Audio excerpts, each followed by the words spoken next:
नमस्कार दोस्तों, आप सभी का स्वागत है आपके अपने YouTube चैनल में। तो मैं हूं आपका पीटी साथी दिनेश स्वामी और आज कई दिनों के बाद लगभग 3-4 दिन हो गए उसके बाद फिर से मैं वीडियो बना रहा हूं। और बीच में कुछ काम होने की वजह से क्लास नहीं लगा पाया था। तो आप सभी चिंता में थे। कई लड़कों ने मेरे को मैसेज किया, कईयों ने इंस्टाग्राम पे भी मेरे को मैसेज आए और रिप्लाई कमेंट भी आते रहे थे। तो आज हम वापस आ गए हैं आपके साथ और दोबारा से इसकी शुरुआत करते हैं और टॉपिक वाइज आगे बढ़ेंगे। तो दोस्तों, ये तो है ही कि कभी काम हो जाता है, कभी क्योंकि अभी ज्वाइनिंग भी नहीं हुई है तो बीच में भी 1-2 दिन और भी काम हो सकता है। तो वो कोई बात नहीं है, वैसे हम कंटिन्यू इसको रखेंगे। तो दोस्तों, शुरुआत करते हैं क्लास की। तो आज हम देखने वाले हैं शारीरिक शिक्षा के जो समाज शास्त्रीय आधार हैं।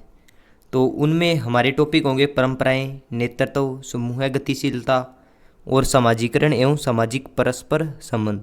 तो इनमें से आज का टॉपिक होगा समूह गतिशीलता। जो समाज शास्त्रीय आधार है उनमें से जो टॉपिक है उनमें आज हम समूह गतिशीलता को देखने वाले हैं और इसको अच्छे से समझेंगे, जिसे ग्रुप डायनेमिक्स भी बोलते हैं। तो दोस्तों, आज की क्लास की शुरुआत करते हैं। समूह गतिशीलता। समूह गतिशीलता या इसको हम कहते हैं समूह गत्यात्मकता, इंग्लिश में है ग्रुप डायनेमिक्स। ग्रुप डायनेमिक्स इसको कहते हैं। तो ये हम देखने वाले होते हैं कि क्या समूह गतिशीलता क्या होती है, समूह गत्यात्मकता क्या होती है, इसको हम आज अच्छे से देखेंगे। तो सामूहिक गतिशीलता का सर्वप्रथम नाम कुर्ट लेविन ने दिया था। कुर्ट लेविन या कुर्ट लेविन ने दिया था। तो सामूहिक गतिशीलता है या गत्यात्मकता का जो नाम है सबसे पहले कुर्ट लेविन ने दिया था। तो ये दो शब्दों से मिलकर बना है समूह प्लस गतिशीलता। समूह का मतलब आप समझ सकते हो कि ग्रुप जिसे हम कहते हैं, समूह जिसमें कुछ लोग होते हैं, उनका एक निश्चित उद्देश्य होता है, वो एक अपने लक्ष्यों की ओर आगे बढ़ते हैं।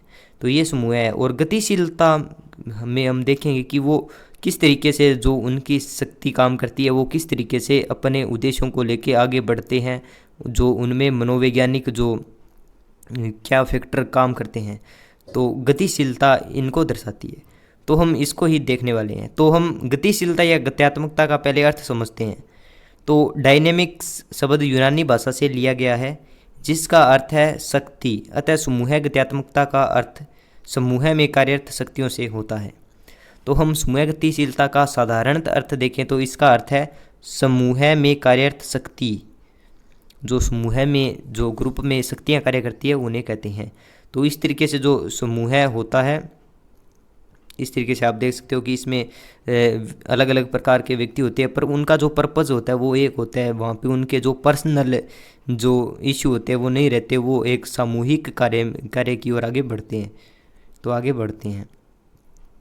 तो इसको अब हम इसको विस्तृत रूप में समझेंगे समूह गतिशीलता को। वैसे तो हमने समझ लिया कि जो समूह की शक्तियाँ होती है, जो ताकतें होती है, उनको कहते हैं समूह गतिशीलता। तो आगे हैं समूह गतिशीलता की अवधारणा और परिभाषा हम देखेंगे। समूह गतिशीलता दो शब्दों से बना है, हमने देखा था समूह और गतिकी। इसको गतिशीलता, इसको ही गत्यात्मकता, इसको ही डायनेमिक्स कहा गया है। तो इसमें आपको कन्फ्यूजन नहीं होना है।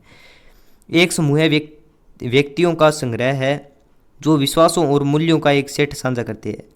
तो समूह हमने देखा है कि विश्वासों और मूल्यों का सेट साझा करते हैं और ऐसा व्यक्तियों का संग्रह होता है। इस समूह के सदस्य एक सामान्य उद्देश्य, कार्य या लक्ष्य को साझा करते हैं। तो उनका एक कार्य या लक्ष्य होता है। वे अपने को एक समूह के सदस्य के रूप में पहचानते हैं। वे एक दूसरे के साथ बातचीत करते हैं और उनका रिश्ता स्थिर होता है। तो ये एक समूह के बारे में जो परिभाषा लगभग दी गई है कि समूह क्या होता है। तो वो समूह जो बनता है कुछ लोगों का, जिनमें उनके उद्देश्य, कार्य और लक्ष्य होते हैं, तो वो एक समूह है। वो आगे गतिशीलता जो उसको मिलती है, जो उनकी शक्तियाँ होती है, तो उनसे पूरा कॉन्सेप्ट समूह गतिशीलता या समूह डायनामिक्स का बनता है। अब आगे हम देखेंगे समूह के सदस्य आमतौर पर अपने लिए व्यवहार के मानदंडों का एक सेट निर्धारित करता है। शब्द गतिकी का अर्थ है। अब हमने समूह के अर्थ के बाद में गतिकी का अर्थ यहाँ पे देखते हैं विस्तृत रूप में। बल समूह गतिकी समूह के भीतर काम करने वाली ताकतों को संदर्भित करती है।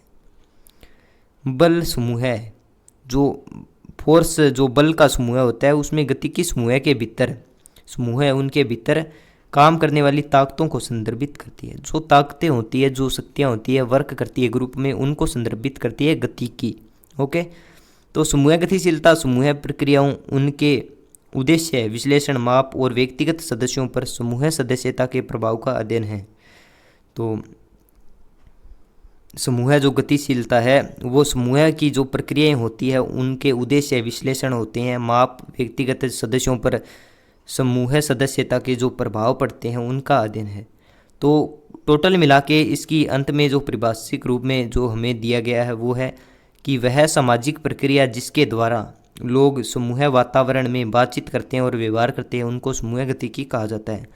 तो एक समूह गतिशीलता जो है वो एक वातावरण की तरह बनती है, समूह वातावरण जिसमें जो लोग हैं समूह के बातचीत करते हैं और व्यवहार करते हैं, इसको ही समूह गतिकी कहा गया है। इस तरीके से इसमें बताया गया।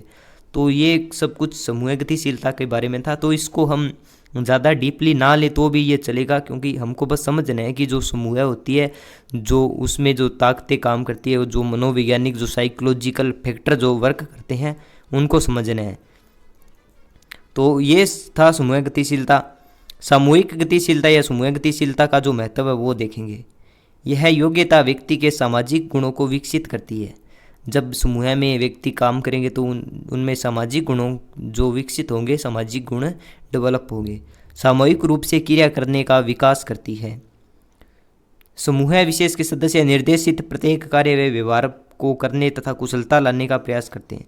तो उसमें क्या होता है कि जो उनके पर्सनल है वो चीज़ें वो नहीं रहती है, वो एक समूह का जो उद्देश्य होता है, लक्ष्य है, उसकी ओर अग्रसर होते हैं। तो वो अपने कार्य में क्या है कि कार्य और व्यवहार में कुशलता लाते हैं और उनको आगे बढ़ाते हैं। तो ये समूह गतिशीलता का मुख्य पर्पज है, कुशलता आती है और जो उनका कार्य और व्यवहार है वो आगे बढ़ता है। तो अब हम कुछ समूह के जो प्रकार है वो हम देखने वाले हैं। समूह के जो प्रकार कौन कौन से हैं। तो मूल समूह है वो होता है परिवार। ये क्वेश्चन आ भी चुका है, मूल समूह कौन सा होता है। मूल समूह परिवार होता है। और प्राथमिक समूह, ये भी प्रश्न इसमें से कुछ आ चुके हैं। जैसे प्राथमिक समूह में सर्वप्रथम परिवार आएगा, फिर समुदाय, जाति, करीबी व बचपन के दोस्त भी प्राथमिक समूह में आते हैं। इसमें सभी दोस्त नहीं आते, जो एकदम साथ में रहने वाले होते हैं, करीबी होते हैं, या फिर बचपन के दोस्त प्राथमिक समूह में आते हैं।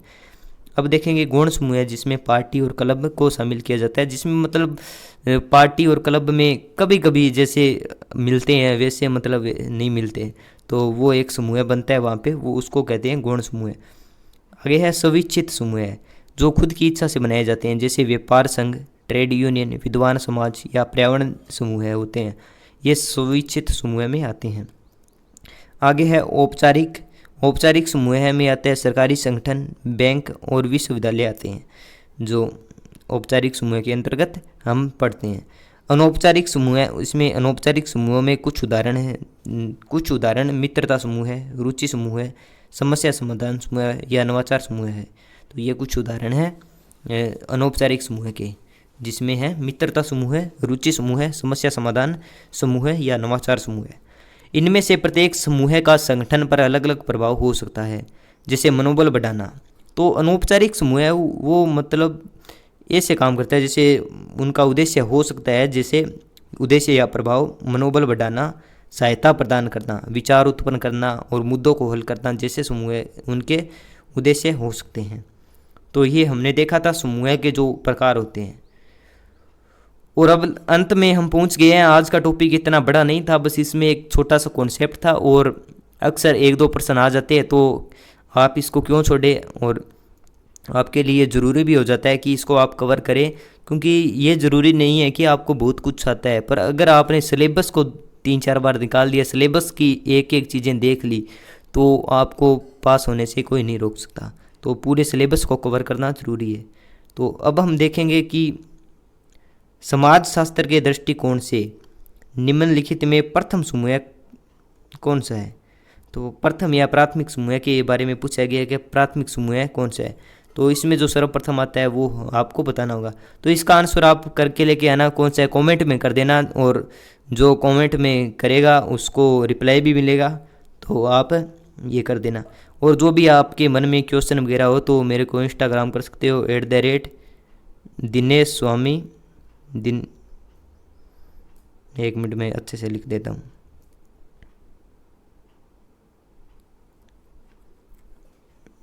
आप लिख देना, मेरा इंस्टाग्राम है दिनेश स्वामी SWAMI, ये फिर 001 दिनेश स्वामी, नीचे वाली वो /C फिर 001।